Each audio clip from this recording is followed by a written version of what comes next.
चलिए आज हम लोग जानते हैं कि मकर संक्रांति का त्यौहार पूरे भारतवर्ष में इतनी धूमधाम से क्यों मनाया जाता है।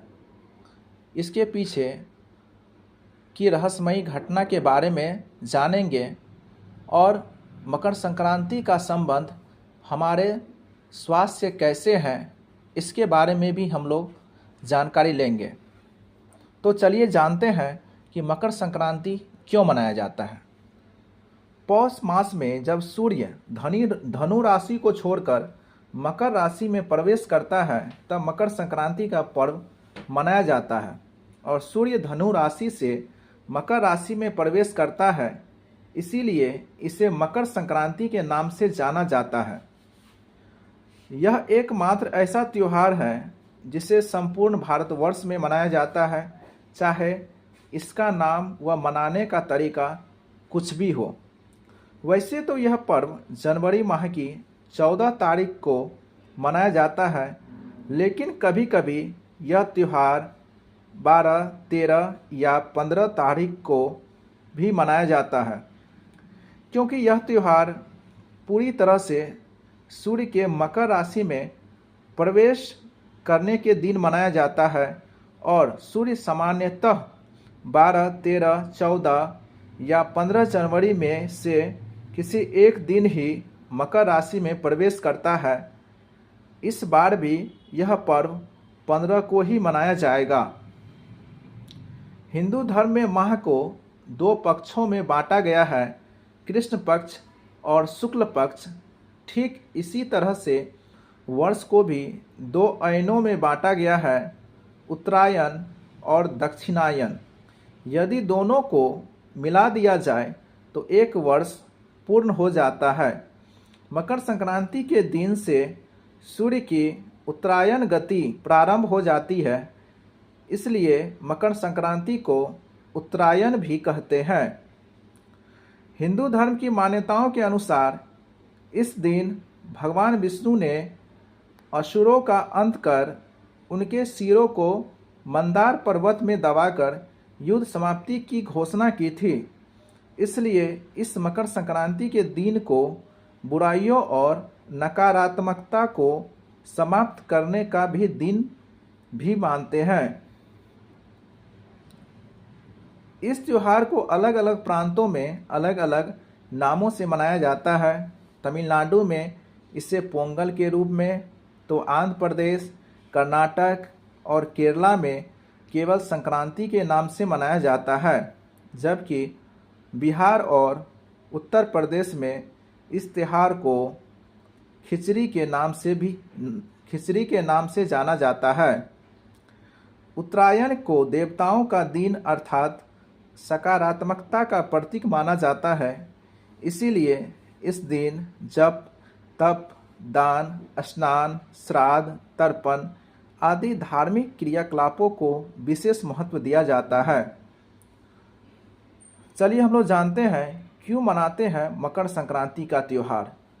यह माना जाता है कि भगवान सूर्य अपने पुत्र शनि से मिलने स्वयं उनके घर जाते हैं और शनि मकर राशि के स्वामी हैं, इसलिए इस दिन को मकर संक्रांति के नाम से जाना जाता है। पवित्र गंगा नदी का भी इसी दिन धरती पर अवतरण हुआ था, इसलिए भी मकर संक्रांति का पर्व मनाया जाता है। महाभारत में पितामह भीष्म ने सूर्य के उत्तरायण होने पर ही स्वेच्छा से शरीर का परित्याग किया था।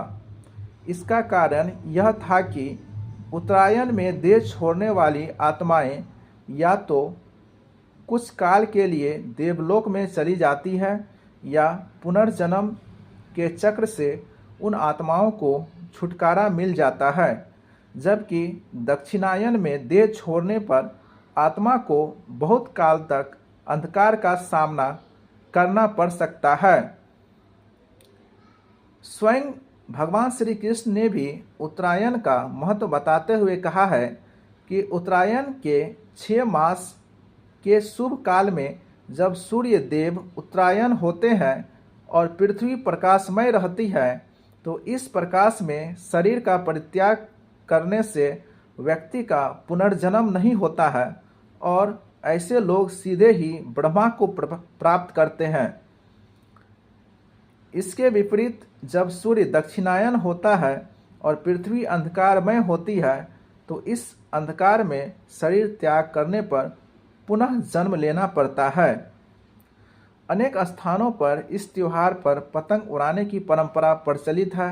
लोग दिन भर अपनी छतों पर पतंग उड़ाकर हर्षोल्लास के साथ इस उत्सव का मजा लेते हैं। विशेष रूप से पतंग उड़ाने की प्रतियोगिताएं भी आयोजित की जाती है। पतंग उड़ाने के पीछे धार्मिक कारण यह है कि श्री राम ने भी पतंग उड़ाई थी। गुजरात व सौराष्ट्र में मकर संक्रांति पर इस दिनों का अवकाश रहता है और यहाँ इस दिन को भारत के किसी भी अन्य राज्य की तुलना में अधिक हर्षोल्लास से मनाया जाता है। संक्रांति से स्वास्थ्य का क्या संबंध है, चलिए हम लोग इसके बारे में भी जानकारी लेते हैं। पौष मास की सर्दी के कारण हमारा शरीर कई तरह की बीमारियों से ग्रसित हो जाता है जिसका हमें पता ही नहीं चलता है और इस मौसम में त्वचा भी रूखी हो जाती है।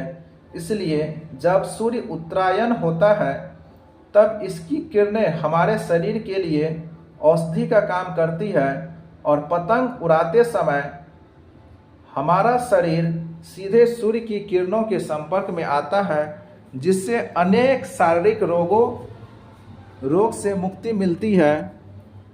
जो हम जानते ही नहीं हैं वे स्वतः ही नष्ट हो जाते हैं। तो यह थी मकर संक्रांति की संपूर्ण जानकारी। मकर संक्रांति क्यों मनाया जाता है, इसके पीछे की रहस्यमयी घटना क्या थी, आज इस ऑडियो के माध्यम से आपको पता लगा होगा। आप ज़्यादा से ज़्यादा इस ऑडियो को शेयर कीजिए ताकि भारत के हर एक नागरिक को मकर संक्रांति मनाने को लेकर जानकारी मिल सके, इसके महत्व के बारे में जानें। आखिर इसका महत्व हमारे देश में इतना ज़्यादा क्यों है। धन्यवाद।